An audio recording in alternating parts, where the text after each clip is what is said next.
Alright guys, so it's about 9 in the morning or so. It's my day off and it's payday.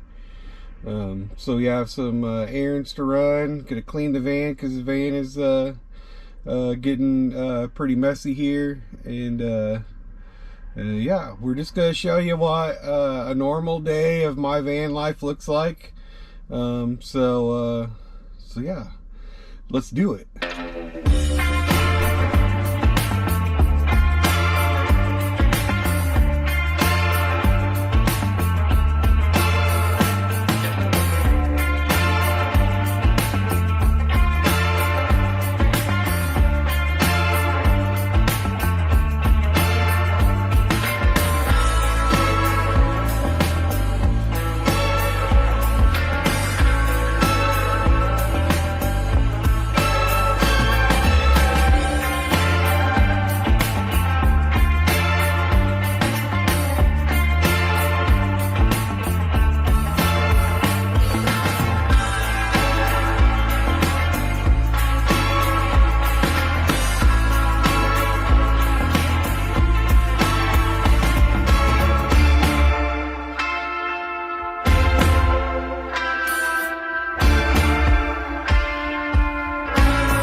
So the plan for the day is, first thing I gotta stop and get some gas, and then we gotta stop and get some propane, because I'm out of both.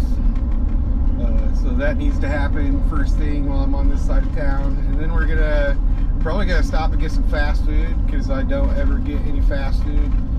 Maybe, a couple of times a month I'll get fast food. It is payday, so usually I treat myself with fast food if I'm in a city or near a city, which most of the times I'm not. Most of the times I'm out in some kind of national forest somewhere, or way off the beaten path somewhere, and I'm probably usually about an hour away from any kind of town or anything like that. So I'll be getting some cheap fast food this morning for breakfast, and then we'll be doing some laundry and cleaning, and then eventually this evening, I think we're gonna go get Mom and maybe have dinner with Mom somewhere, maybe at the park or something like that. I don't know. Try to get her out of the house probably today, just to brighten her spirits. Maybe sometimes just a little bit of change in the world makes things a little better. So instead of like eating at her house or hanging out, she doesn't like to go out to eat at a restaurant or anything like that because she's sick, and I understand that completely. So we're gonna go somewhere to a park maybe if she wants to do that stuff. If not, then we'll just eat at her house or something. We probably won't show it, but if we do end up going somewhere to the park or something, then I'll show that to you guys. But right now we're gonna get gas and get some propane, and yeah, I'll catch you back up in a minute.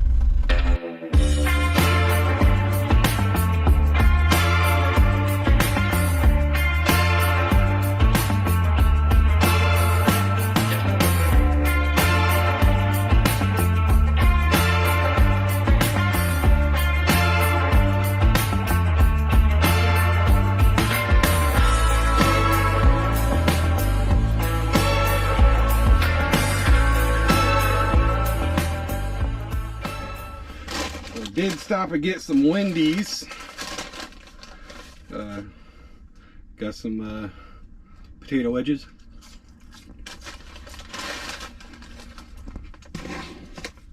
And the maple bacon chicken sandwich. Some OJ to try to be healthy a little bit. If you want to call that healthy. This meal is definitely not healthy. So I got gas, I got propane, so my fridge keeps working. That's an important thing. Fridge has got to work. So I'm gonna sit here and slam this breakfast, and then we're gonna drive back across town No, I think then we're gonna go to the grocery store and get some groceries, because today is actually my last day off work this week, and I'll be working the weekend, so I need groceries to sustain life through those days. And then we're probably gonna go wash the van. It's been, man, I think the last time I washed the van, I was in Arizona somewhere. So that's been, it's been quite a few months, probably 3 months. So the van needs washed. So that is going to happen. And it's really rare that I can find an actual car wash that lets me fit in there. So there is one here in this town, so we're gonna make do with what we got here for that stuff, and go ahead and get the van clean on the outside, and then probably do some laundry. But yeah, I'll see you guys at the store.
Well, as you can see, we got our choring done for the day, and we're just here in some random park in the town where I grew up. And I just want to take a few minutes to talk about some of the things that I haven't discussed on this channel, as far as my daily life and daily activities, as far as you know, utilities and things go, as far as living in a van life versus living at home.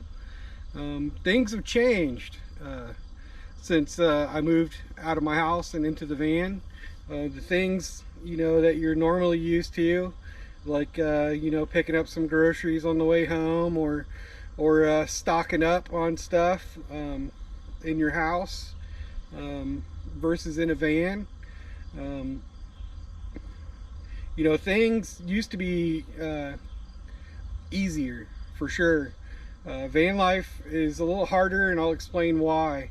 You know, whereas, you know, I used to have a big fridge and a big freezer. You know, I could go and buy, like, you know, if I wanted, I could buy a whole month's worth of stuff and jam that into my house, like into the cabinets and into the big fridge and freezer and stuff. You just don't have that when you're in a van.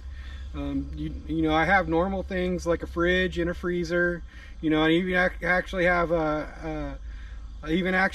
a 54 quart freezer in there that you know, allows me to stock up a little bit more than a usual vanner does.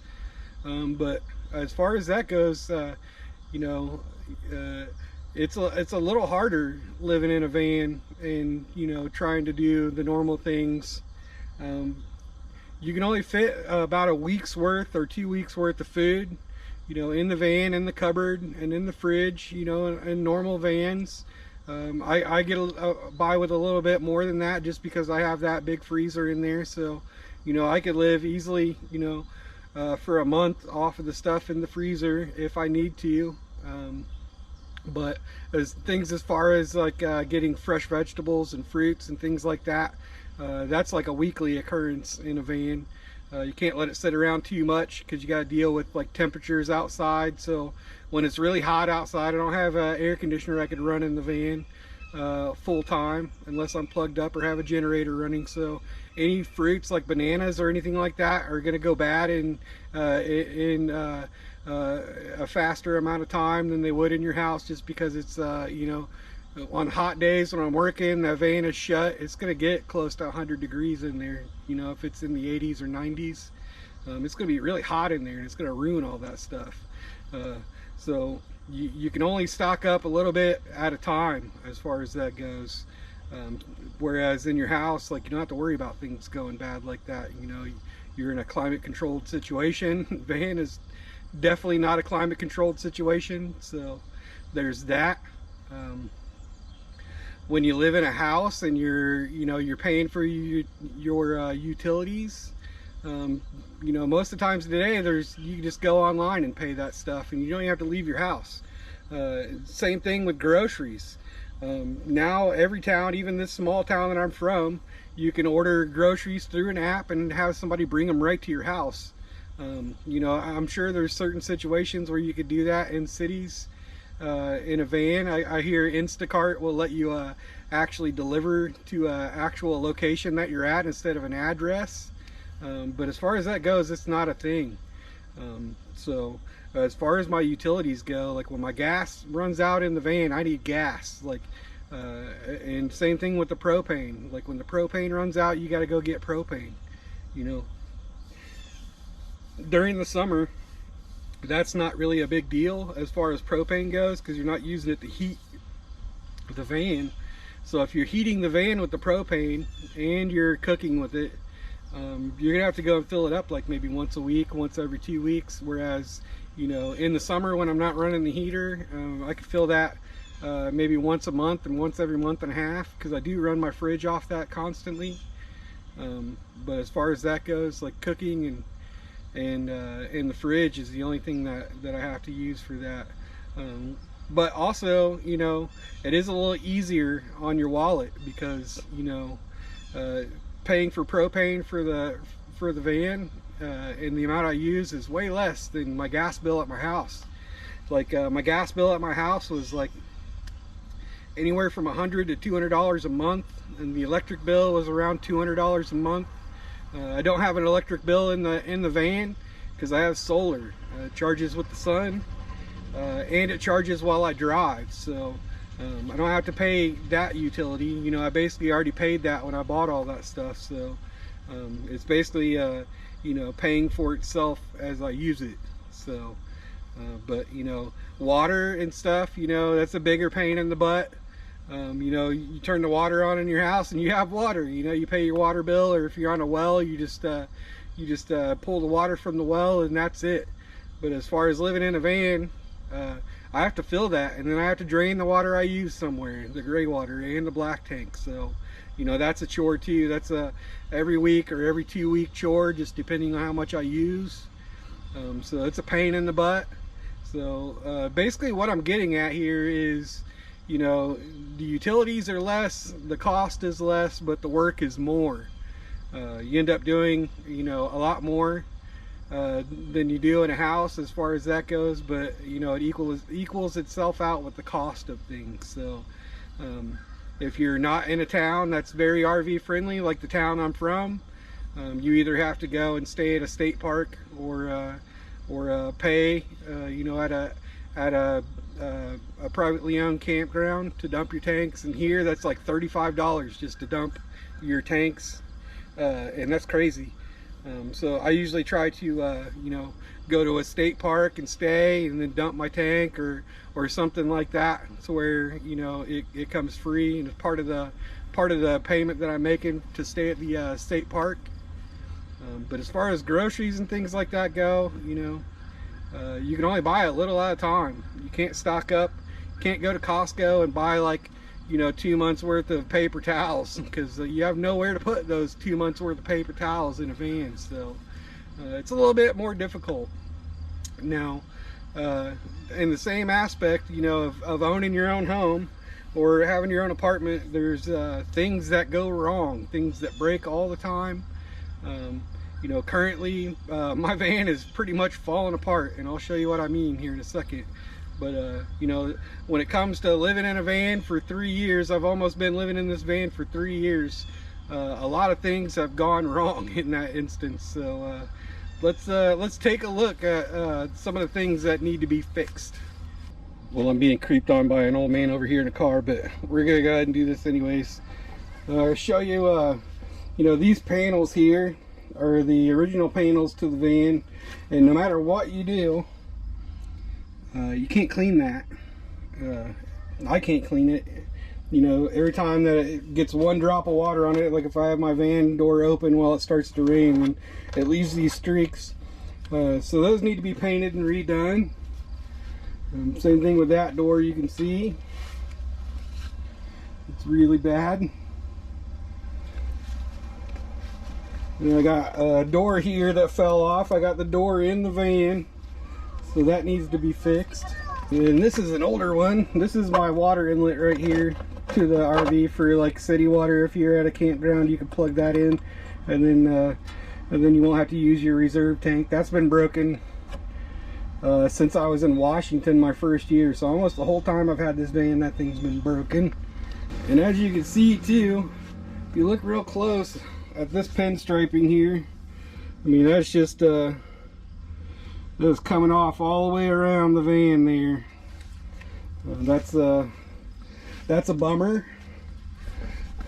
That's a real big bummer in my opinion. I also have in the one of the back tires there in the hubcap, there's a rock in there, lodged in there, so when I drive it's making all sorts of weird noises.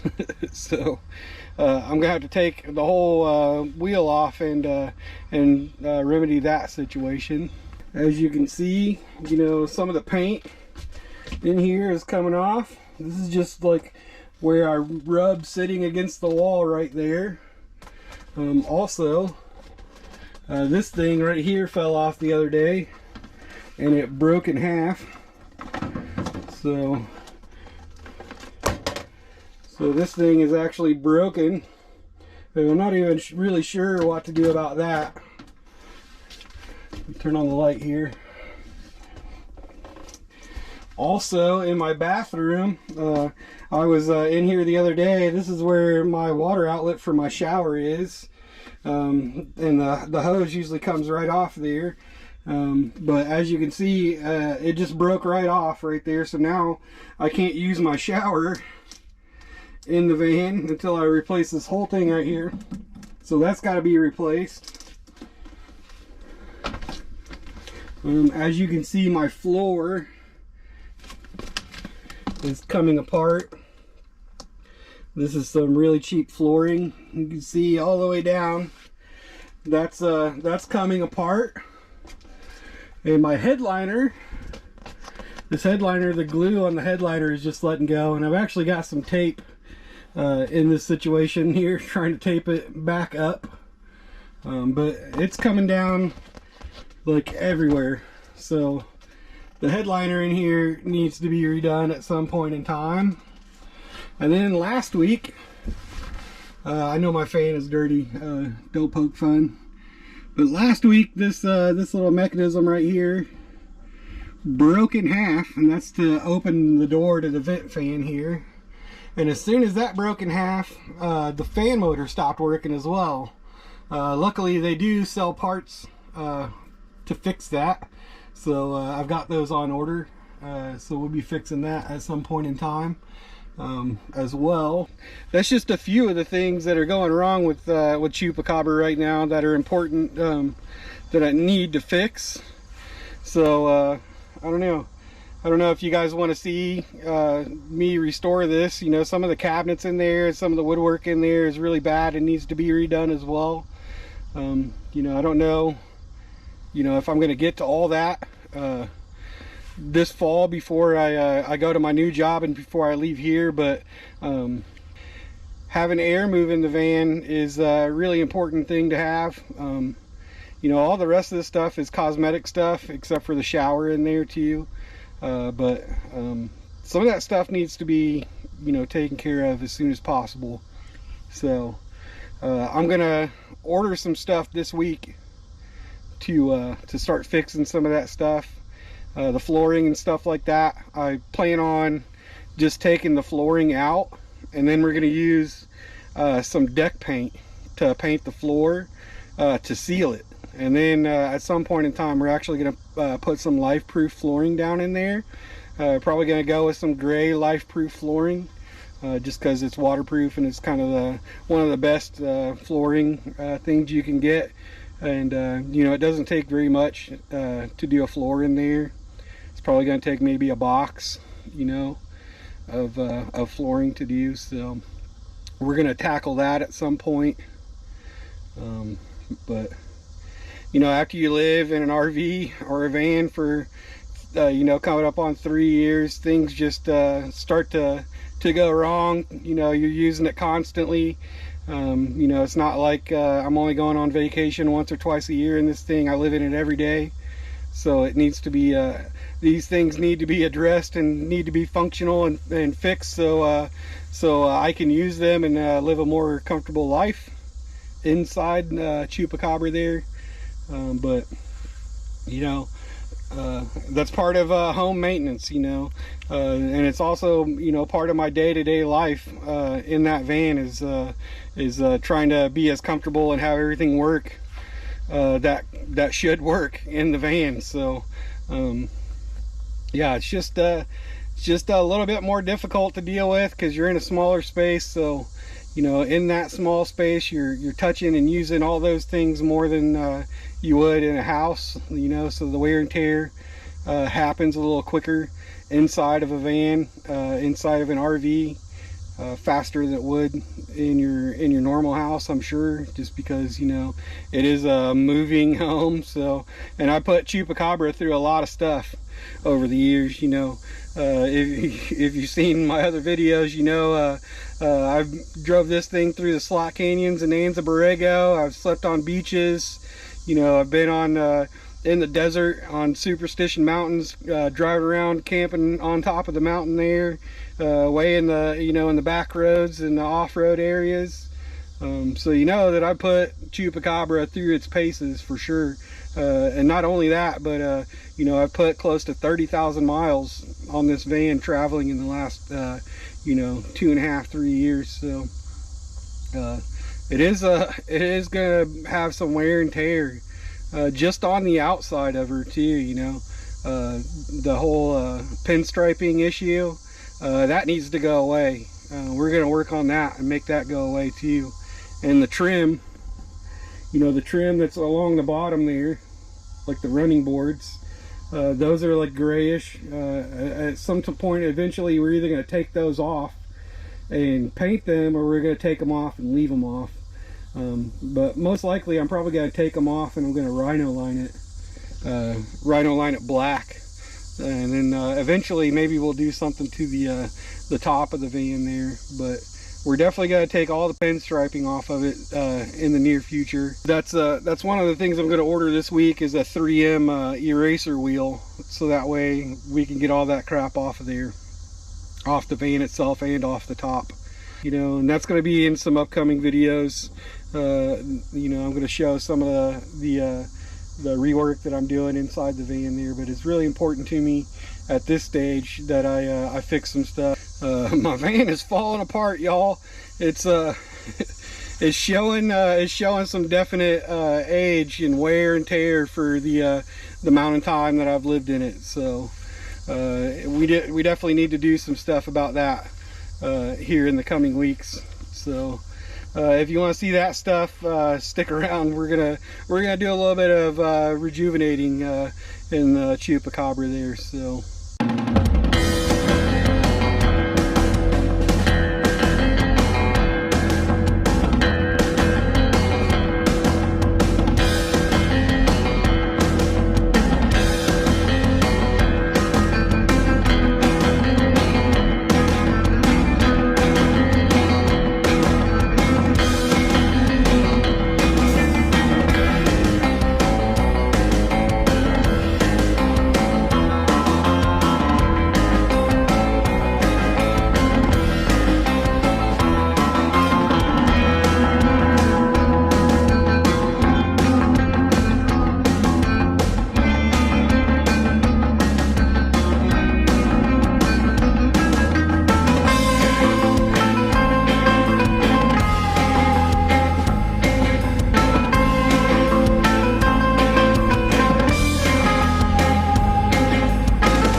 Well, Flippy, since you're not going to be here for your birthday, I bought your favorite cake and your birthday card.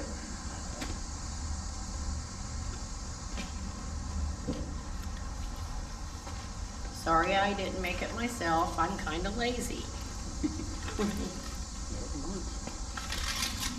And you can read the card out loud if you will.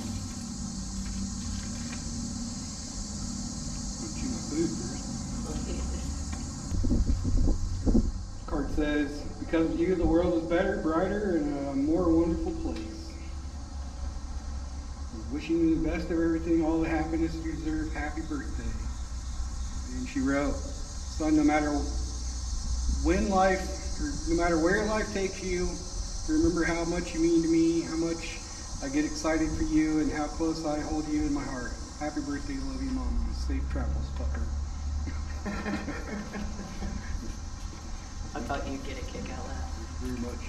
Yeah. I love you. Thank you very much. I love you too. Thank you for all you do. You're more than welcome. All right, guys. All the chores are done for the day. I hope you got the gist of me living in a van and the different kinds of things that I got to experience in day-to-day life as far as that stuff goes. Now I'm here at the park with Ma. That's Mama Monroe right there. Say hi, Ma. Hi. We're just gonna sit here and have some dinner after a long day of choring and stuff like that. So I appreciate you guys taking time to watch and hang out with me for a little bit and see my different lifestyle. Yeah, always remember, like and subscribe, share with your friends, come back and see us, and I'll catch you guys on the next adventure.